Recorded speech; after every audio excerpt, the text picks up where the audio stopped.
Hello again guys, it's Johnny time and welcome to another decentralized finance. Today we are going to learn about burning tokens in crypto and DeFi, and we're gonna look at several examples, and the main one will be burning tokens in PancakeSwap. So if you heard this term burning tokens, every time you hear burning tokens and you don't understand what it means and how it works, we will learn today exactly what does burning means in crypto and DeFi, and we'll see in action how it looks like and how we can verify that actually someone is burning tokens. So it's going to be super interesting. Make sure to watch this video till the end. But before we start, make sure to subscribe to the channel and click the small bell notification button. Yes, if you want to watch my videos as soon as possible as I post them and learn new stuff and get educated with DeFi and make good money because you're educated, then do it right now. And if you like my content, if I help you, smash that like button so YouTube algorithm will expose this video to many more people. So if you are following after PancakeSwap, it doesn't matter if you are in the DeFi, in other projects, but PancakeSwap is the most known project that is actually burning tokens once a week, and every week they post this kind of tweet that they burn cake tokens, and this is the last tweet from October 18, and you can see that they burned $5.6 million worth of cake. That's $11 million every week. They burn a lot of cake tokens. So they said it to 23.9 cake, 40.7 bought back from the market using trading, prediction, and NFT market, NFT profile, and vault 180 cake, which is 3.5 million, lottery 32k cake, which is another $600,000, and previous actions cake that they collected from previous farm auctions and they did not burn yet is another $650. Now, what does burning means? What it means actually? So burning tokens means is the same as it looks like here in this nice GIF, and as it sounds, you burn them. It's same like taking a bill of dollars and burn those bill of dollars, this bill of dollar. If it's $100 or $50, you burn the money, you cannot use it ever again, which means that if there, let's say, let's take an imaginary token, let's call it Johnny Time token, and now there is 1 million tokens in the supply. People are willing to pay for this Johnny token, I don't know, let's say $1, so the market cap is $1 million because there are 1 million Johnny tokens, everyone worth $1, so the market cap is $1 million. What happens if suddenly I take 500,000, like 500,000 Johnny token, and burn them? The supply goes down, so I have less Johnny tokens in circulation supply that people can buy them, which means that the market cap is still the same, but the supply is lower, so the token price will be twice, $2. So basically you are removing tokens from supply and you are making a deflationary power on the token. You make it more rare. The more tokens there are, the less rare they are, and you have more inflation. The less tokens, when you burn more tokens, you have less tokens in supply that people can offer and sell them, which means that there is more deflation for the tokens. And it means that basically burning tokens on DeFi and on crypto, it means that you burn them. You cannot use them ever again. How do you actually do it? You send them to an address, a very special address that is not recoverable. So if you go here to bscscan and take a look at the PancakeSwap token as an example, you can see that right now the total supply is almost 500 million cake tokens. If you take 500 million and you multiply it, let's do 500 and then add the millions. Now you multiply it with $20, which is the cake price, you get around 1, 2, 3, 1, 2, 3. It doesn't make sense. 500 and then 1, 2, 3. This is 5 mil. This is 5 million. One more 0, 50 million. Then 500 million. You multiply it by 20, which is 1, 2, 3, 1, 2, 3, 1, 2, 3. This is $10 billion of market cap of cake tokens. If you take the cake supply and you divide it by, you multiply it by the price, and actually you can see it here, fully diluted market cap. This is what you see, the cake token multiplied by the cake price. This is exactly around the number that I got.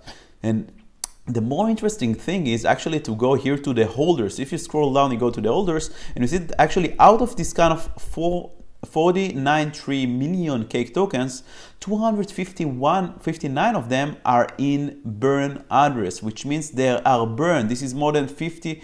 So you can see that actually in the supply, you have to reduce this kind of number in order to understand how many cakes are in supply and people can sell them. Because this cake here, they cannot be used, they cannot be recovered, they are burned. It's like you take bill of dollar and you burn it. And now let's take a look at the burn address. So this is the burn address. You can see right here that the burn address is this one, 0x00000000 dead at the end.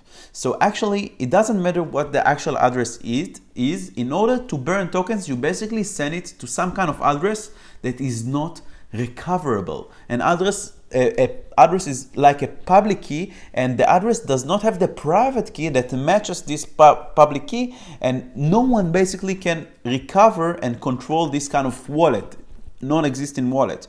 So you can see this kind of wallet, no one can access it because this is not a legitimate wallet. It doesn't matter if it would be dead or DDDD or AAA. The fact that it's full of zeros, it's not a legitimate EVM, Ethereum Virtual Machine compatible wallet. So you can see that this wallet has a lot of tokens. If we click here and we go to the wallet, you can see all the tokens that have been sent through the history to this wallet. You see that this wallet has around $64 million of BNB tokens that have been burned. You can see actually that he has $5 billion, $5.2 billion of cake tokens. This is all the cake tokens that we actually see here. So you can see that he has also almost 1.9 billion bakery tokens and 300 million FEG tokens and Anchor, BNB Pay, Prometheus. So all these projects actually burned those tokens. So in order to verify if project is actually burning tokens, you can verify that it's actually being sent to 0x0000 dead address. But actually there might be more address. So as I told you, dead is not the only one. You can also check this kind of address. 000 is also burning address. So it doesn't mean that if a project does not send to this kind of address, doesn't mean that it doesn't send tokens. The only most important thing that he will send the tokens to an address that starts with a lot of zeros, which means that it's not recoverable by any private key. And there you can go, all the tokens that are being sent to this kind of burn address. So a lot of tokens are being burned on Binance Smart Chain. That's how you can actually check it out. And so this is the wallet.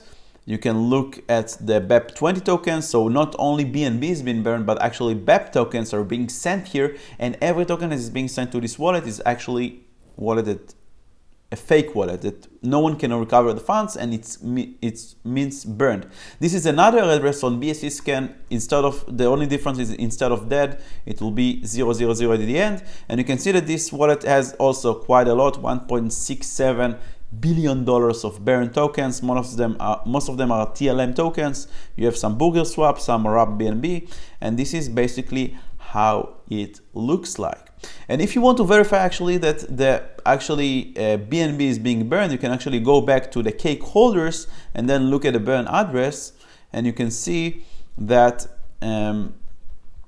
actually you see 3 days ago now it's filtered by cake tokens. So now you can see all the transfer of cake tokens related to this kind dead address. And you can see that 3 days ago 5.6 million cake tokens has been sent to the burn address from this kind of wallet, and this is exactly the number that PancakeSwap wrote on their Twitter accounts, and so we can verify that they're actually telling the truth. They actually burned this exact amount of tokens. You can see that 1 week before, exactly 9 days ago, they burned around 7 million cake tokens. So probably if you go to the Twitter account and we will search for the last tweet, you will see the same amount of cake tokens are being burnt and being removed from supply. So this is the example, and I hope that now you understand more about cake tokens, but don't go anywhere because we're gonna talk now about BNB burn. So also you heard about the BNB burn. You can also go to this kind of website. Don't worry, I put all the links in the description below. Also, I will put tutorials about PancakeSwap. If you're new here in this channel, check out my other videos about PancakeSwap, about DeFi. I have so many videos like this that you can watch, easy to understand and learn, get educated about DeFi, the future of finance. So this is burning tokens on Binance, and here you can read the article. They explain exactly what I just explained to you, and they're basically telling that they are doing the burn, and every quarter, which means every 4 months, there is a Binance burn, and this is the table that shows right here when was the last burn, on 17th of October. It was 5 days ago at the time of recording this video. So you can see how many tokens has been burned. One BNB was worth of 1.3 million BNB has been burned. One BNB at the time of burning was $480, which means that $639 million has been burned. This is 0.66 of the total supply of the BNB token. As you can see that every 4 months they're doing this kind of event of burning BNB in order to make deflationary power of BNB. So this is burning regarding BNB token. We talked about the cake token, we talked about the burning token of the BNB token, and again, this is in order to make deflation power and make the token more rare, so the price will be higher because there is less token in the supply in the market to be sold. This is the goal of this kind of projects, to make the token more unique and more rare. And the cool thing about Ethereum actually is the new EIP 1559. This was an actual update, and they offered to change the structure of the fee of Ethereum. So we are not going to go through EIP 199 and everything that it includes, and it's very technical and very you need to have some kind of coding experience in order to understand what it is, but I will try to make it the most simple way so you can understand it very easily. Actually, EIP 1559 is the first time that Ethereum is becoming deflationary token. Not yet, but it will become deflationary token in the future, which means that there is more Ethereum that is being burned, Ether tokens, than being created. We will have another video about EIP 1559 and what I think about it, but this is, I just want to introduce you the new functionality, the changing of fees on Ethereum, that actually is the first time that Ether is being burned, and in the future it will be deflationary because there will be less Ether being created than Ether being burned and removing from the supply. So let's take a look at this picture. So in the past, actually, all the fees, all the block rewards and all the fees that actually was in the Ethereum blockchain, every block would go to the miners. So you are paying now fees. You know how annoying it is when you need to pay high transaction fees when the Ethereum network is overloaded and there are so much demand for being included in blocks. All these fees before EIP 1559 went directly to the miners, to the miner actually who found the valid block.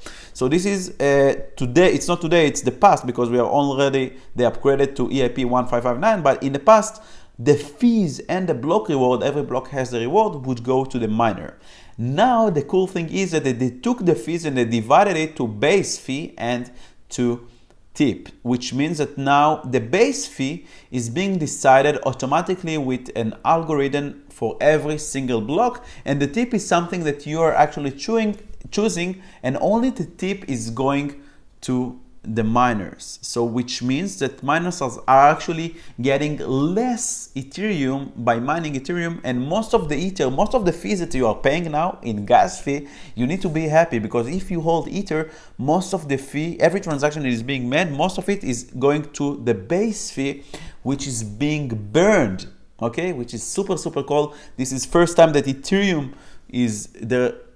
Right now there is more Ethereum created than burned because the block reward is still higher than the base fee, but in the near future I think that the base fee, the more people will use Ethereum, the base fee will be higher than the block reward, which means that every block more Ethereum will be burned than being minted and created.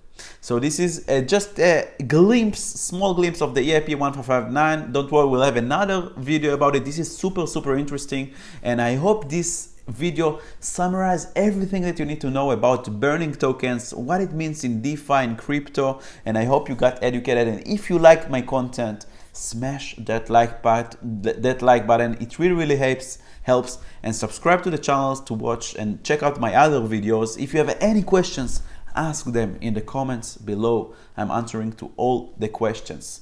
Thank you so much for watching this video and learning with me about DeFi and blockchain, and I will see you in the next tutorial. Bye bye.